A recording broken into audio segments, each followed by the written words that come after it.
Խորամանկ զինվորը ֆրանսիական ժողովրդական հեքիաթ։ Կար չկար մի զինվոր կար, նա ծառայությունը վերջացրել ու տուն էր վերադառնում։ Շոգ էր, մի դղյակի կողքով անցնելիս զինվորը թակում է դուռը, որպեսզի մի բաժակ ջուր խնդրի։ Ծառավը տանջում էր, էլ չէր դիմանում։ Դուռը բացում է մի առյուծ։ Այն ժամանակ առյուծները փոխարինում էին ծառաներին։ Այդ օրը տանտերերը տանը չէին։ Զինվորը մի բաժակ ջուր է խնդրում առյուծից, իսկ առյուծն ասում է. «Զինվոր ախպեր, ես քեզ ջուր չեմ տա, արի գինի խմենք»։ Զինվորը չէր սիրում, երբ իրեն մի բանը շատ էին խնդրում։ Ուստի և զինվորը համաձայնում է, երկուսով սեղան են նստում ու մի քանի շիշ գինի դատարկում։ Հետո առյուծը զինվորին ասում է. «Զինվոր ախպեր, արի մի պարտիա պիկետ խաղանք, ես լսել եմ, որ երբ զինվորները պարապ են մնում, պիկետ են խաղում»։ «Հաճույքով, առյուծ ախպեր», պատասխանում է զինվորը։ 7-8 պարտիա պիկետ են խաղում, առյուծն անընդհատ պարտվում էր ու զայրույթից կատաղել էր։ Նա ասես պատահմամբ մի խաղաթուղթ է գցում հատակին և զինվորին խնդրում է, որ վերցնի։ Զինվորը կռահում է առյուծի մտադրությունը։ Հենց որ կռանա, որ վերցնի, առյուծը կհարձակվի ու պատառ կանի իրեն։ Դրա համար էլ տեղից չի շարժվում ու ասում է. «Ես քո ծառան եմ, ինչ է, խաղաթուղթը դու ես գցել, դու էլ վերցրու։ Բայց ավելի լավ է, արի մի ուրիշ խաղ խաղանք, տեսնում եմ բավականին ուժեղ ես, բայց բարկանում ես, երբ տարվում ես, գնա մի ճախարակ բեր ու պարան, մի տախտակի կտոր էլ կբերես»։ Առյուծը բերում է նրա ուզածները, զինվորը մի ճոճանակ է սարքում, առաջինն ինքն է նստում ու սկսում ճոճվել, մի քիչ հետո առյուծն է նստում։ «Ցած իջիր, զինվոր ախպեր, հիմա էլ իմ հերթն է»։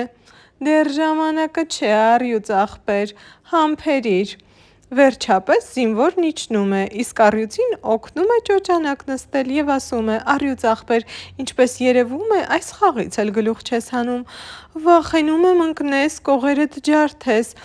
արի թաթերդ ճոճանակից կապեմ, որ ապահով լինես»։ Զինվորը պարանով ամուր կապում է առյուծին ու ճոճանակն այնպես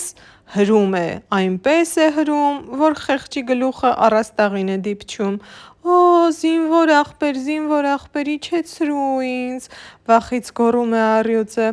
«էլ չեմ ուզում ճոճվել»։ «Դու ճոճվիր, իսկ ես գնացի, եթե հանկարծ մի անգամ էլ այս կողմերով անցնեմ, ես քեզ կիջեցնեմ», ասում է զինվորը ու դուրս գալիս դղյակից և հեռանում։ Առյուծն այնպիսի մռնչոցներ էր արձակում, որ նրա ձայնը լսվում էր 3 լյո հեռավորության վրա։ Անտառում զբոսնելիս դղյակի տերերը լսում են առյուծի մռնչոցը։ Տուն են վերադառնում, տեսնում են առյուծը ճոճանակ է նստել ու այնպես է ճոճվում, որ գլուխը առաստաղին է հասնում։ «Էյ, առյուծ, այդ ի՞նչ ես անում», հարցնում են տերերը։ Պատասխանում է առյուծը, «մի հարցրեք, քիչ առաջ մի գարշելի, մի փսլնքոտ զինվոր եկավ, ինձ խաբեց ու խցկեց այս ճոճանակի մեջ։ Որ քեզ ազատենք, ի՞նչ կանես։ Կվազեմ նրա ետևից ու եթե ճանկս ընկնի, պատառ կանեմ, կուտեմ»։ Իսկ զինվորը գնում էր ու գնում։ Նա տեսնում է մի գայլ, կացնով փայտ է կոտրում։ «Գայլ ախպեր», ասում է նա, «ինչպես երևում է, կյանքումդ առաջին անգամ ես փայտ ջարդում։ Կացինդ ինձ տուր, հիմա թաթդ դիր այս ճեղքի մեջ, որ սեպ լինի, փայտը հեշտ ջարդվի»։ Հենց որ գայլը թաթը մտցնում է փայտի ճեղքի մեջ, զինվորը արագ դուրս է քաշում կացինը, գայլի թաթը մնում է ծղանի արանքում, բանտարկված։ «Վայ, զինվոր, այս ի՞նչ արիր, շուտ արա, թաթս ազատիր»։ «Դու ոռնա, իսկ ես գնացի, եթե մի անգամ էլ այս կողմերով անցնեմ, ես քեզ կազատեմ»։ Գայլի ոռնոցի վրա հասնում է առյուծը, որը հետապնդում էր զինվորին։ «Էս ինչ օրն ես ընկել, գայլ ախպեր», հարցնում է առյուծը։ «Առյուծ ախպեր, մի հարցրու, մի զզվելի, փսլնքոտ զինվոր եկավ, ինձ խաբեց ու թաթս խցկեց այս փայտի արանքը»։ Որ քեզ ազատեմ ինչ կանես,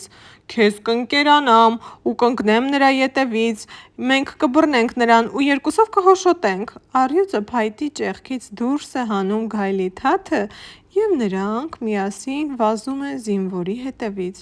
իսկ զինվորն արդեն ահագին ճանապարհ էր անցել։ Նա գնում է, տեսնում է աղվեսը կանգնել է մի բարձր ծառի տակ ու քիթը վեր է տնկել։ «Էй, աղվես ախպեր», ասում է զինվորը, «էդ ինչ լավ բան է, էդ ինչ բան ես տեսել վերևում»։ «Այ, էն բալերին եմ նայում», ասում է։ «Ուզում ես օգնեմ ծառը բարձրանաս», հարցնում է զինվորը։ Ասում է սուր ծայրով մի փայտ վերցնում, խրում է աղվեսի մարմնի մեջ, թափով վեր է բարձրացնում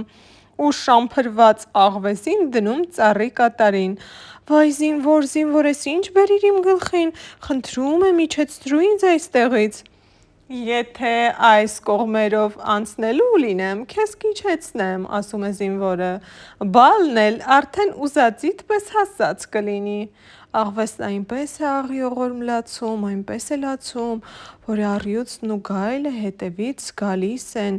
լսում են նրա ձայնը ու ասում. «Աղվես ախպեր, այդ ինչ է եղել, ինչ ես անում ծառի կատարին»։ Հարցնում են նրանք. Բա չեք ասի ինչ եղավ, պատասխանում է աղվեսը, քիչ առաջ մի գարշելի, մի փսլնքոտ զինվոր եկավ, ինձ խաբեց և այսօրը գցեց, որ քեզ ազատենք ինչ կանես, ձեզ կընկերանամ ու կընկնեմ նրա ետևից, միասին նրան կբռնենք ու կհոշոտենք։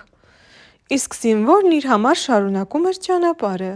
Զինվորը գնում է, հանդիպում մի ջահել աղջկա։ «Օրիորդ», ասում է զինվորը, «ինձ հետապնդում են 3 վայրի կատաղած գազաններ։ Եթե նրանք մեզ միասին բռնեն, երկուսիս էլ պատառ կանեն, բայց մի վախենա, ես նրանցից ազատվելու հնարը գիտեմ, եթե ուզում ես, արի միասին մի ճոճանակ սարքենք»։ Աղջիկը համաձայնում է, մի ճոճանակ են սարքում և երկուսով սկսում ճոճվել։ Հենց այդ պահին վրա է հասնում առյուծը, որն ընկերներից առաջ էր անցել ու վախեցած բացականչում է. «Ինչպե՞ս, թե նորից նույն խաղը, չէ, պետք է փախչել այստեղից», ասում է ու պուկ փախչում։ Առյուծը գնում է, թե չէ, զինվորն իջնում է ճոճանակից ու սկսում փայտ ջարդել։ Հենց այդ պահին վրա է հասնում գայլը ու վախեցած գոռում է. «Ինչպե՞ս, թե նորից նույն փայտը», ասում է ու ինչքան ոտքերում ուժ կար, փախչում է։ Նույնը լինում է նաև աղվեսի հետ։ Զինվորը աղջկա հետ գնում է նրա ծնողների տուն։ Իմանալով, որ իրենց աղջիկը փրկվել է մեծ վտանգից, նրանք շատ են ուրախանում, զինվորին 1000 շնորհակալություն են հայտնում ու աղջկան ամուսնացնում են նրա հետ։ Ահա և այս գեղեցիկ ստեղծագործությունն ավարտվեց։ Եթե հավանեցիք այն, բաժանորդագրվեք իմ ալիքին, որպեսզի նոր ու հետաքրքիր տեսանյութեր գտնելու հնարավորություն ունենաք։